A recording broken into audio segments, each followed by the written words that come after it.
Iya. Ada satu hal yang harus kita pahami, yang harus saudara tahu bahwa saudara ada di bumi ini karena mandat. Amin. Kita ada di muka bumi ini bukan karena maunya kita. Semua dalam kedaulatan Tuhan. Berarti itu pasti ada tujuan Tuhan. Ada mandat yang Tuhan berikan bagi setiap kita. Amin.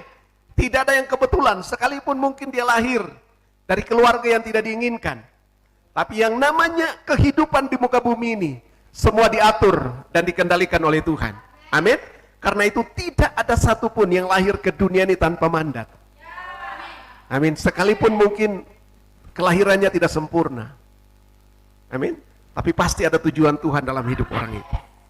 Karena itu jangan sampai kita sia-siakan semua anugerah yang Tuhan.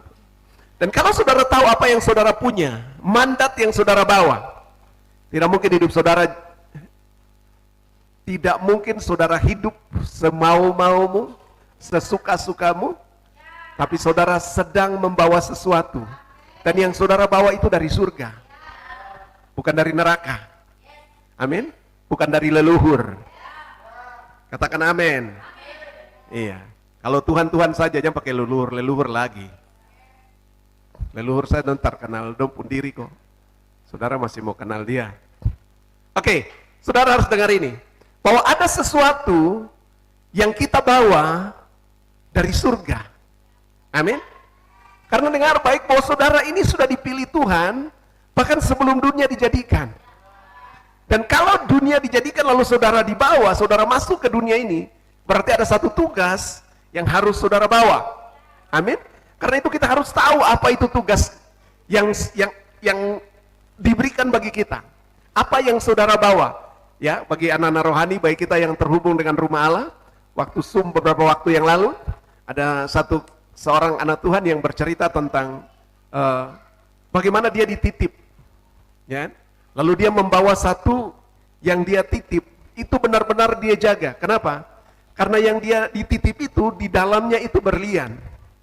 Amin. Sudah dengan sertifikat dan itu pasti nilainya tidak tanggung-tanggung. Lalu waktu dia bawa sampai di tempat tujuannya, lalu kemudian dia harus serahkan dengan hati-hati, dia harus konfirmasi. Lalu kemudian orang yang disuruh untuk menjemput titipan itu, ya, dia datang dan waktu dia terima titipan itu, dia tidak tahu apa isi titipan itu. Sementara anak Tuhan, hamba Tuhan yang bawa titipan ini, dia karena tahu apa isinya, dia jaga mati-mati. Amin. Ya, dia betul-betul tidak mau bahkan mungkin tidak ke toilet lagi. Kenapa? Karena dia jaga, dia tahu apa isi dari barang yang dia bawa itu. Tapi ketika dia turun, dia titip serahkan kepada orang yang jemput barang itu, karena dia tidak tahu apa isinya. Kemudian dia ambil barang itu, dia buang begitu saja di dalam mobil, dia kunci mobil lalu dia pergi. Kenapa? Karena dia tidak tahu apa yang ada di dalam isi titipan itu. Seringkali banyak anak Tuhan tidak tahu apa yang sedang mereka bawa. Karena itu mereka seringkali menyanyiakan hidup mereka. Mereka masa bodoh dengan semua keadaan. Halo? Padahal sebenarnya ada sesuatu yang mereka bawa yang bernilai, bahkan nilainya apa? Kekal. Amin. Kalau Alkitab bilang apa? Ada yang kita bawa itu lebih berharga. Lebih berharga dari ribuan keping emas. Amin. Tapi kita tidak sadar bahwa itu berharga. Akhirnya kita buang saja. Kita abaikan saja. Kalau saudara tahu bahwa firman yang saudara dengar itu paling berharga. Amin. Saudara tidak mungkin datang ke gereja cuek. Amin. Iya. Kalau saudara pergi antri saja untuk terima sembako atau uang untuk terima apa? BLT, bantuan langsung tunai. Iya, jam 5 lagi saudara sudah datang, antri di depan kantor pos. Amin. Tapi ribuan keping emas saudara cuek. Amin. Tapi saudara, kita datang ke gereja, kita anggap itu biasa. Amin. Padahal saudara tidak tahu, saudara datang ke gereja, saudara dengar firman, saudara sedang terima ribuan keping emas. Amin. Iya. Kalau saudara buka kapasitas, saudara punya kerinduan seperti itu, pantas saudara selalu pasti diberkati. Tapi kalau saudara datang cuek, amin, suka-suka ke gereja, suka-suka, amin, apalagi saudara ini pendeta siapa yang khotbah lagi? Kalau pendeta itu, makanya selama saya di kampung itu saya cuma ke gereja 8 kali, karena saya lihat pendeta yang khotbah. Kasihan dulu, ya kan? Ya, memang saudara harus lihat siapa orangnya yang menyampaikannya, amin. Tidak semua orang yang berbicara itu baik, amin. Saudara dengar banyak firman itu baik, tapi kalau dengar dari banyak sumber itu kadang-kadang tidak baik, ya kan? Jadi belajar fokus. Tapi intinya adalah saudara harus tahu apa yang akan saudara terima, amin. Saudara tahu apa yang dibawa. Saya juga harus tahu apa yang saya bawa, dan jemaat harus tahu apa yang saya bawa, iya kan? Kalau saudara tahu apa yang saya bawa, maka saudara memberi respon yang tidak main-main, ya kan? Oke, saudara harus tahu apa yang saudara bawa. Katakan amin. Kalau saudara tahu apa yang saudara bawa, maka saudara tidak akan pernah menyanyiakan segala sesuatu, amin. Yohanes pasal 17, kita baca ayat-ayat ini. Yohanes 17 ayat 1 dan seterusnya. Ini doa Tuhan Yesus pada murid-muridnya. Ingat, sebelum pasal 17, pasti pasal 16 dulu toh. Apa yang ada di pasal 16? Coba lihat pasal 16 terakhir. Yesus bilang begini, semua ini itu kukatakan kepadamu, supaya kamu beroleh damai sejahtera dalam aku. Dalam dunia kamu menderita penganiayaan, tapi kuatkan hatimu, aku telah mengalahkan dunia. Lihat, ini semua pernyataan-pernyataan yang Yesus sampaikan, amin. Dan kalau saudara menerima dia katakan apa? Saudara akan mengalami damai sejahtera. Saudara tidak akan babak belur di dunia ini, karena dunia sudah dikalahkan oleh Kristus. Memang saudara akan mengalami aniaya, karena apa? Kalau masih hidup dalam daging. Kalau daripada dunia aniaya saudara karena daging, lebih kok dengar firman sampai dagingmu teraniaya, amin. Itu pernyataan Mabeti. Harus dengar firman sampai daging teraniaya, supaya jangan dunia aniaya kamu, amin. Kalau saudara mau hidup dunia aniaya, ya sudah, dengar firman cuek saja. Tapi kalau mau supaya jangan dunia menganiaya kamu, maka izinkan firman yang kamu dengar sampai menganiaya dagingmu, amin. Jangan berikan kesempatan pada daging bertumbuh, amin. Karena daging bertumbuh tanpa kontrol itu namanya kanker, amin. Dan biarkan daging tumbuh di luar kontrol, karena itu berbahaya. Tapi kalau anak-anak bertumbuh dalam kontrol, itu hebat, amin. Itu baik. Oke. Lanjut ayat yang ke-17. Setelah Yesus mengatakan demikian, apa yang dia katakan yang tadi itu, lalu ia mulai menghadap ke langit. Saudara dengar, Tuhan berbicara melalui firman-Nya, dan Tuhan berbicara bekerja melalui doa. Jadi apa yang Yesus kerjakan, ini akan apa yang Yesus doakan, itulah yang Bapak kerjakan, amin. Sekian lama Yesus sudah berfirman, amin. Tetapi waktu dia berdoa, lihat, sepanjang perjalanan yang Yesus lakukan sebelum hari terakhir gitu ya, hari-hari terakhir sebelum dia, ini yang dia lakukan, dia berdoa. Apa yang dia doakan? Mari kita baca ayat-ayat ini. Bapa, telah tiba saatnya, permuliakan anakmu, supaya anakmu mempermuliakan engkau. Amin. Jadi yang pertama yang Yesus doakan, itu adalah apa? Supaya kemuliaan Tuhan itu beroperasi. Kemuliaan Tuhan itu dinyatakan. Dinyatakan di mana? Di dalam dirinya, dan juga di dalam orang-orang yang percaya kepadanya. Amin. Jadi kalau kita selama ini melakukan aktivitas tanpa ada kemuliaan Tuhan dalam hidup kita, saudara akan lelah, saudara akan capek, amin. Saudara harus ingat apa yang saudara bawa, kemuliaan Allah yang ada di dalam saudara. Waktu saudara menerima dia, ingat rahasia yang tersembunyi dari generasi-generasi, dari abad ke abad, yang sudah dinyatakan, yaitu apa? Christ in you, the hope of glory. Kemuliaan akan, rahasia akan kemuliaan itu atau pengharapan akan kemuliaan itu sudah saudara terima karena Kristus ada dalam saudara. Amin. Makanya Kristus nyatakan, biarlah namamu engkau mempermuliakan. Jadi yang kita bawa yang pertama adalah kemuliaan. Amin.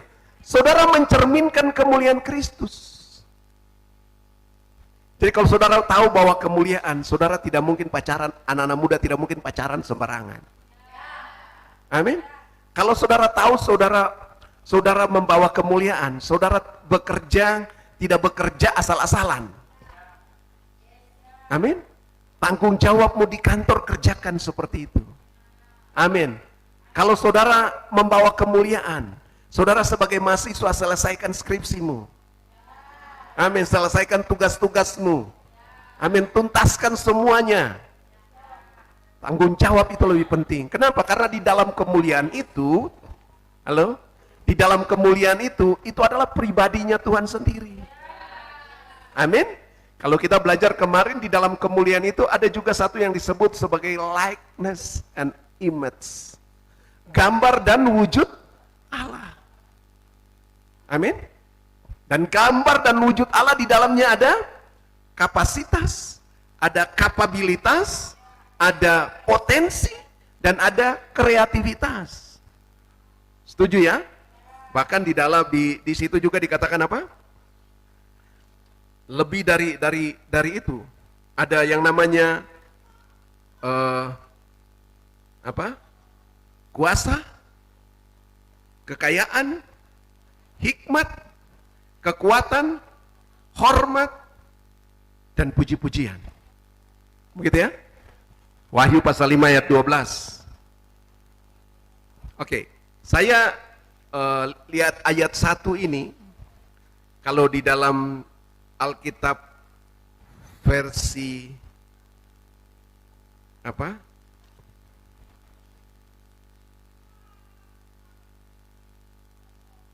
ya, salah satu versi di dalam Alkitab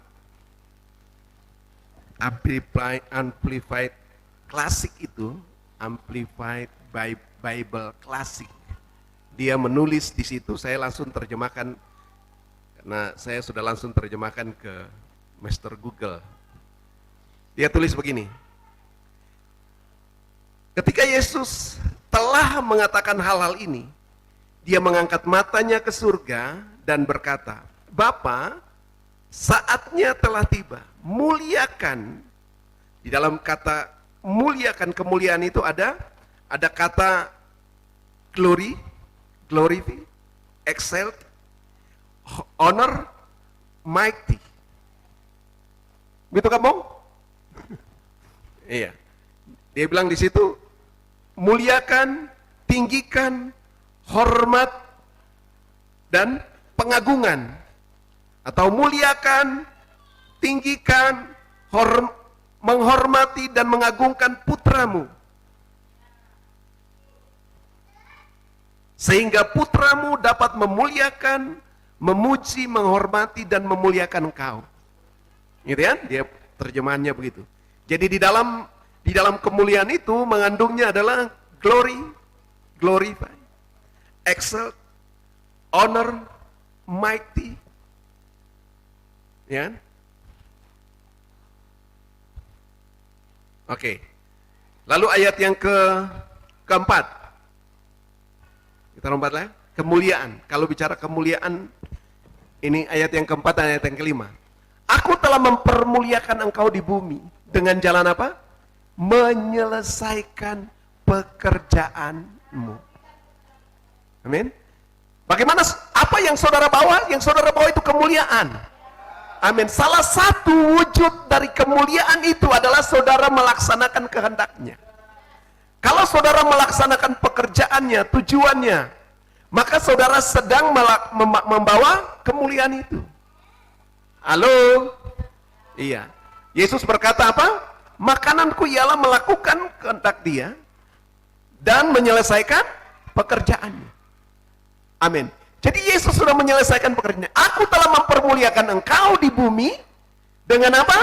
Dengan jalan menyelesaikan pekerjaan yang kau berikan kepadaku untuk melakukannya. Jadi saudara bisa mempermuliakan Bapa di bumi kalau engkau melakukan apa yang Dia perintahkan. Engkau tidak perlu, saudara dengar, memuliakan Tuhan itu bukan saja menyembah Dia. Amin. Saudara mau menyembah Dia, tidak menyembah Dia, Dia tetap mulia. Halo? Bukan waktu saudara menyembah Dia, baru Dia merasa Dia dimuliakan. Halo? Kalau saudara dipuji orang, baru saudara merasa terpuji. Ya. Tapi kalau orang protes saudara, mukamu, ya. Dengar baik, pujian, sanjungan, hormat, itu adalah kebutuhan jiwa. Itu bukan kebutuhan rohani. Kebutuhan rohanimu adalah firman, melekat dengan Tuhan. Itulah firman yang kau butuhkan. Tapi memang kita butuh sanjungan, kita butuh pujian. Supaya kita rasa berharga di muka bumi ini. Tapi saudara berharga di mata Tuhan bukan karena kalau saudara dipuji orang. Amin? Iya. Jadi kalau banyak hanya berbicara soal segala sesuatu yang memang Alkitab bilang, kiranya roh, jiwa, dan tubuhmu terpelihara sempurna. Amin? Jadi tujuan saudara makan firman, tujuan saudara semakin dibentuk supaya roh dan jiwamu terpelihara. Supaya jiwa dan tubuhmu juga sejahtera. Jangan berusaha untuk mensejahterakan jiwa dan tubuh, tapi rohmu merana. Amin. Kejar pertumbuhan rohanimu, maka jiwa dan tubuhmu akan selaras, akan diselamatkan. Semua persoalan terjadi di muka bumi ini karena jiwa tidak terpenuhi, bukan karena roh tidak terpenuhi. Sudah paham ya? Iya. Makanya dalam satu saya selalu tanya begini. Dengar baik, kalau Tuhan membawa saudara menikmati Tuhan kebajikan dan kemurahan Tuhan seumur hidup saudara, maka saudara tidak boleh hanya mengenyangkan, hanya memuaskan jiwa saja. Amin. Terkadang Tuhan izinkan kita melalui yang namanya lembah kekelaman. Dan di lembah kekelaman itu, disitulah roh kita yang dibentuk. Jiwa saudara dibentuk itu melalui makanan rumput yang hijau, air yang tenang, menyegarkan jiwa. Itu hanya level jiwa yang saudara. Makanya orang ke gereja tuh senang cari pengkhotbah yang khotbahnya lucu. Amin. Yang khotbahnya bikin semangat. Saudara hanya cuma mau cari yang jiwa saudara dipuaskan. Tapi saudara tidak pernah mau ketika saudara diizinkan Tuhan melewati lembah kekelaman. Ingat, Tuhan tetapkan kita, kalau saudara dan saya lahir dalam kedaulatan Tuhan, maka Tuhan juga tahu di mana Dia akan meletakkan saudara. Amin. Iya. Tuhan tempatkan saya punya bapak itu tentara. Amin. Supaya apa? Supaya saya belajar tentang disiplin. Tapi kalau Tuhan tempatkan saudara punya bapak sebagai pendeta, supaya saudara belajar tentang ibadah. Ya kan? Dalam kedaulatan Tuhan, Tuhan yang menempatkan saudara. Amin. Jadi kadang-kadang saudara ditempatkan dalam keluarga yang pas-pasan, yang susah. Ya kan? Saudara harus perhatikan ini. Tuhan menyatakan kemuliaan bagi kita karena itu yang sebenarnya kita bawa. Jadi doa Tuhan Yesus yang pertama buat murid-muridnya, menyadarkan mereka bahwa apa yang sedang mereka bawa yaitu kemuliaan. Bagaimana saudara tahu kalau saudara membawa kemuliaan itu? Kalau Christ belum in you. Kalau Kristus belum dalam saudara, saudara tidak punya kemuliaan. Amin. Karena itu menjadi rahasia. Tapi kalau saudara sadar bahwa Kristus ada dalammu, maka yang engkau bawa itu kemuliaan. Amin. Kemuliaan itu tidak ditaruh di mana-mana. Dan saudara ingat, yang namanya emas, sekalipun di lumpur, tetap emas. Amin. Karena dia mulia. Ya, tidak bawa dompet. Ya, uang 100.000, ya kan? Mau dikucek-kucek, mau diinjek, kemudian mau dibuang. Harganya tetap sama toh? Apakah yang begitu satu kali diinjak harganya turun menjadi 50.000? Apa kalau dua kali injak sudah tidak lagi punya harga? Tidak, iya kan? Jadi kalau saudara adalah orang yang mulia, yang membawa kemuliaan, membawa harga, membawa nilai, apakah ketika saudara dijelekan, halo, nilai itu hilang? Kecantikanmu berkurang? Tidak. Ingat bahwa saudara membawa itu kemuliaan jauh lebih bernilai, lebih berharga dari apapun. Amin. Karena firman Tuhan bilang kau sudah ditebus bukan dengan darah, bukan dengan emas, ya kan? Jadi dengar baik, saudara, yang sedang saudara bawa ini kemuliaan. Kemuliaan yang lebih besar dari apapun. Dan kalau kita miliki itu kemuliaan Tuhan, saudara dengar, saudara tidak akan, kemuliaan itu tidak hilang karena saudara disakiti. Kemuliaan itu tidak akan hilang kalau saudara dihina. Kemuliaan itu tidak akan hilang kalau saudara dipermalukan. Amin. Kemuliaan tetap kemuliaan yang saudara bawa. Amin. Karena itu jaga kemuliaan itu. Amin. Jangan karena saudara tersinggung lalu korbankan kemuliaan itu.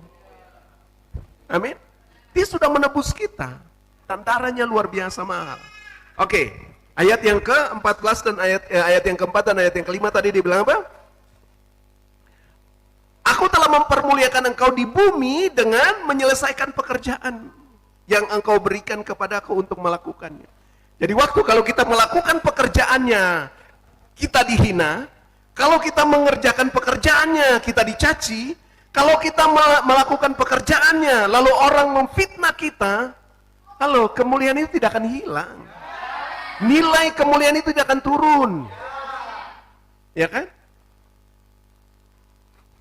Oke, lalu ayat 5. Oleh sebab itu ya Bapa, permuliakan aku pada dirimu dengan kemuliaan yang kumiliki di hadiratmu sebelum dunia ada. Jadi yang saudara bawa, saudara miliki juga adalah kemuliaan bukan dari dunia ini. Kemuliaan yang sudah tersedia sebelum dunia ini ada. Karena itu kemuliaan yang di dunia ini hanya palsu. Amin. Tidak kekal. Karena emas yang saudara pakai, pada akhirnya taruh dia di mana? Penggadaian. Tapi kalau pas saudara butuh, itu investasi namanya. Kalau saudara harus taruh, titip saja di penggadaian, nanti ambil lagi. Dengar baik, yang saudara harus ingat benar bahwa yang saudara bawa itu yang paling berharga, yang paling mulia daripada apa? Logam mulia, ya kan? Yaitu kemuliaan Kristus, kemuliaan Allah yang sudah disediakan sebelum dunia dijadikan.